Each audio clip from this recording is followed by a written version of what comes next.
chez les écolos, on partage les tâches. Vous avez vu avec Karima, on va co-animer. Alors, bonsoir à toutes et tous. Je suis très très heureuse d'être là, même si moi je viens quasi en voisine sur le département, hein, forcément. On joue à domicile. Donc, très heureuse bien sûr d'être là pour soutenir Dalila dans cette campagne. Et donc, moi, on m'avait demandé de parler de l'alimentation, de la santé. Mais avant, je voudrais revenir un tout petit peu, parce que je ne vais pas revenir sur l'Union, parce que tu as très bien résumé la situation. Comme on dit souvent, c'est à la fin du bal qu'on paye les musiciens. Le 15 mars au soir, tout le monde sera derrière toi, Dalila. Ça, je vais retirer là-dessus. T'es la meilleure pour rassembler. Moi, je voulais surtout revenir sur pourquoi est-ce qu'il faut absolument que le maire parte. Parce que je crois que tu l'as évoqué sur la question du logement, on sait très bien ce que portent les politiques des LR. Alors, il est maire depuis 2015, je crois, ou quelque chose comme ça. Mais surtout, en fait, dans ce qu'ils font, il n'y a rien qui va. Alors, j'aime bien parce que les LR parlent souvent des délinquants, alors qu'eux ne respectent pas la loi SRU. Donc, ce sont des maires délinquants, mais ça, ils ne le savent pas encore. Mais ils aiment, en fait, ils aiment la gentrification, tout ce qu'on déteste. Donc, pour eux, chasser les pauvres pour faire venir des nouvelles personnes, c'est leur fonds de commerce. Ils mènent des politiques racistes, discriminatoires, à chaque fois, pour tout. Et en fait, sur tous les sujets sociaux qu'on peut avoir, ou même d'autres pans de politique publique, ils sont aujourd'hui, vous savez, puisqu'on parle depuis l'hémicycle, très régulièrement, quand vous avez des députés LR qui prennent la parole, en fait, si vous ne faites pas attention et qu'on est concentré, on a l'impression que c'est des députés RN qui parlent. Parce qu'en réalité, aujourd'hui, LR, RN, c'est absolument la même chose. Ils portent le même projet de société, le même projet politique, et c'est pour ça qu'il faut vraiment les virer des villes où ils sont installés. Mais ce qu'il faut aussi avoir en tête, c'est que non seulement ils ont viré quasi droite extrême, extrême droite, mais qu'en plus, il faut le marteler. Ils portent le bilan d'Emmanuel Macron au niveau national. Et ça, c'est important parce que souvent, ils se dédouanent de tout cela, mais ils portent un bilan qui est extrêmement grave. Vous avez vu, on a des millions de pauvres en plus dans notre pays, des logements, des personnes qui ne peuvent pas se loger, un pouvoir d'achat qui a baissé. On n'a jamais vu autant d'étudiants qui avaient faim et qui font la queue pour aller chercher des aliments pour se nourrir, un repas par jour pour la plupart d'entre eux, des loyers qu'on ne peut plus payer. Donc tout cela, c'est leur bilan. Et je voudrais aborder une partie de leur bilan qui est celui sur l'affaissement du droit international à cause d'eux. Et en réalité, quand on voit ce qui se passe à travers le monde, on pourrait parler bien sûr de Gaza, mais le Soudan, la RDC, l'Ukraine et dans plein d'autres pays, ce qui se passe, ils y contribuent parce qu'ils ne font plus respecter le droit international, ils ne le défendent plus. Ils ont tellement sombré que cette semaine, on a un ministre des Affaires étrangères qui a, sur base de fake news, demandé la démission de Francesca Albanese à l'ONU, alors qu'elle ne fait que défendre le droit international. C'est un pur scandale. Ils ont totalement sombré, les LR avec eux et toutes et tous ensemble. Donc vraiment, je crois que quand on est attaché à tout cela, et dans une ville comme la vôtre, je suis sûre que tout le monde est attaché aux valeurs humanistes, et c'est cela qu'il faut défendre, eh bien il faudra le rappeler systématiquement quand vous êtes dehors, rappeler que le bilan de Muzo, c'est le bilan de Macron, et donc il faut qu'ils partent tous ensemble. Vous avez globalement 8% de Français qui sont aujourd'hui... 17%, pardon, et ça fait 8 millions de Français qui sont obèses en France. Chez les enfants, c'est à peu près la même chose, on a 6% d'enfants qui sont en obésité dans notre pays, je parle même pas du surpoids, c'est un Français sur deux.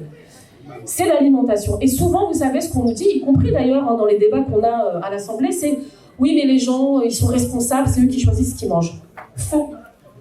L'environnement alimentaire a un rôle extrêmement important dans nos choix alimentaires. L'offre alimentaire a un rôle déterminant dans ce qu'on mange et dans ce qu'on consomme, mais surtout, le montant de ce qu'il y a dans notre porte-monnaie détermine ce qu'on mange tous les jours.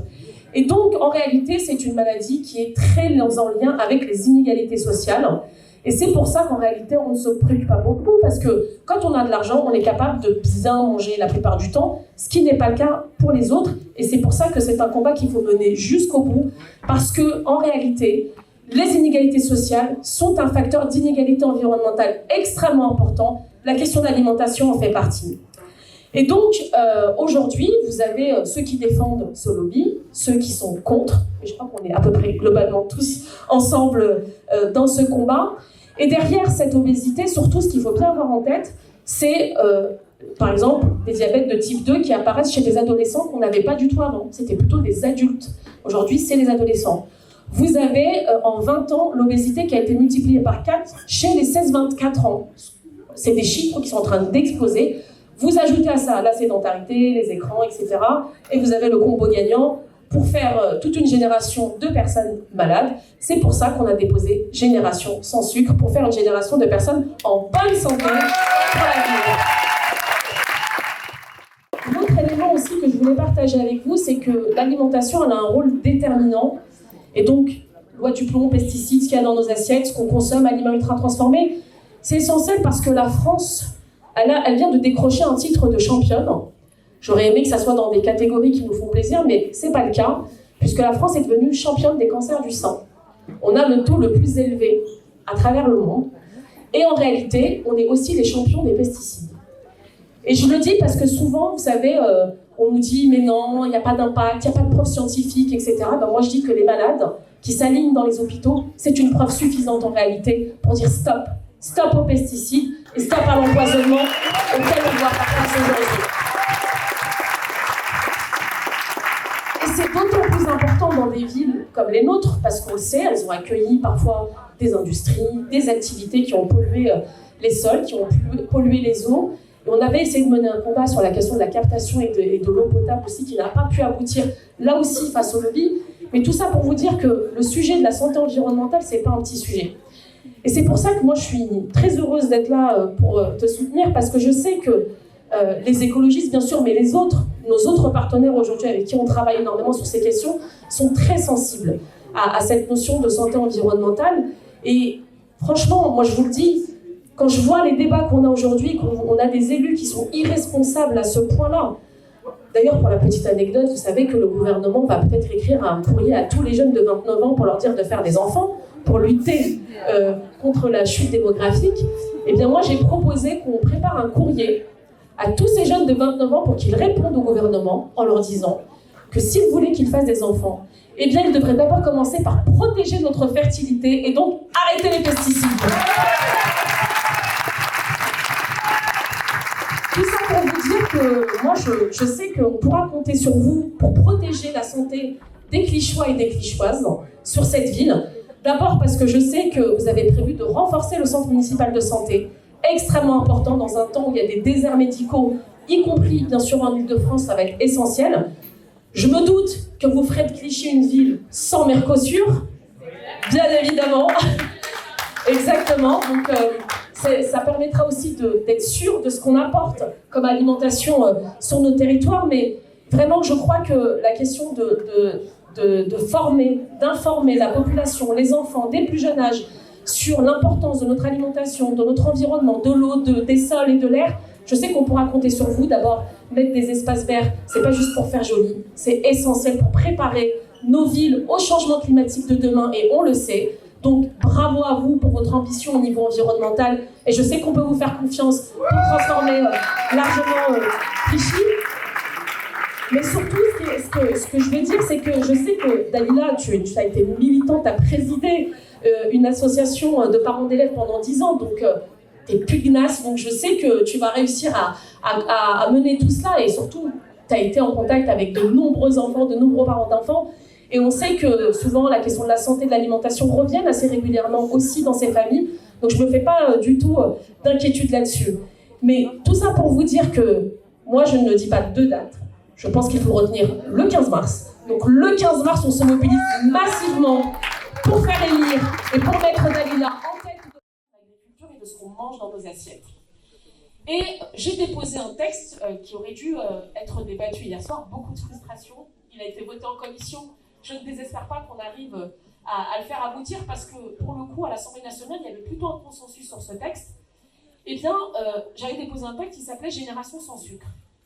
Il ne vous aura pas échappé que ceux qui sont les plus en l'an fossile sur la loi du plomb, c'est les betteraviers, pour faire du sucre.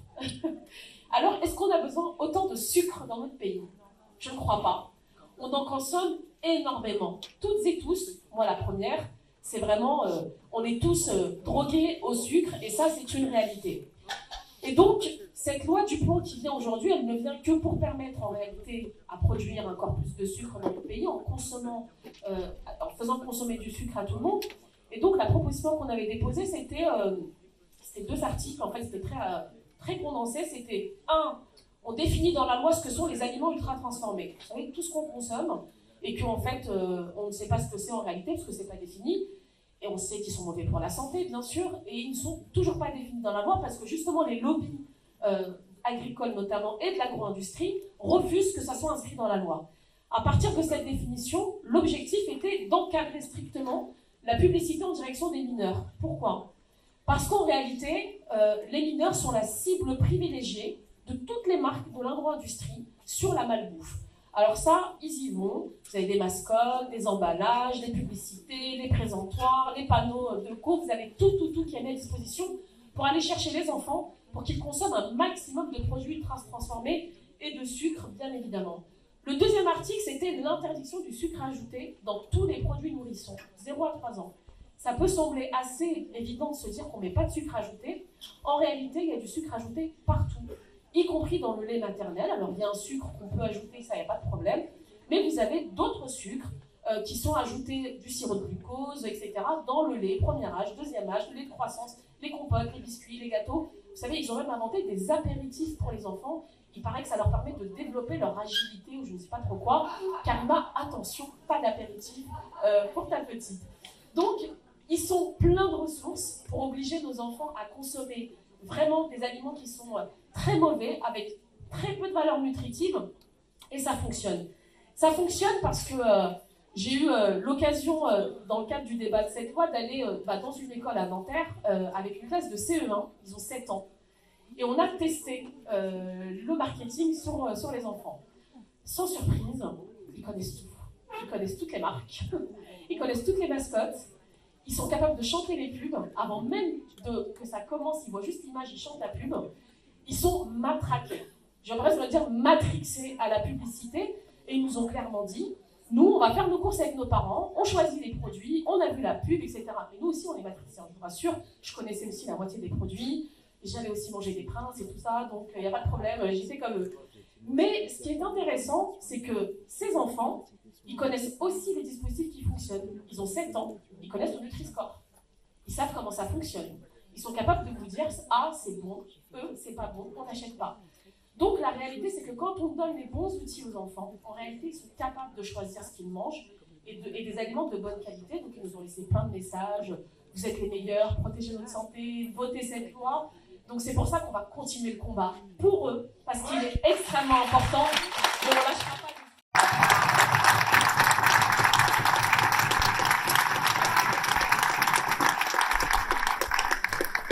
Donc, on compte sur toi, on compte sur vous, et en route pour la victoire.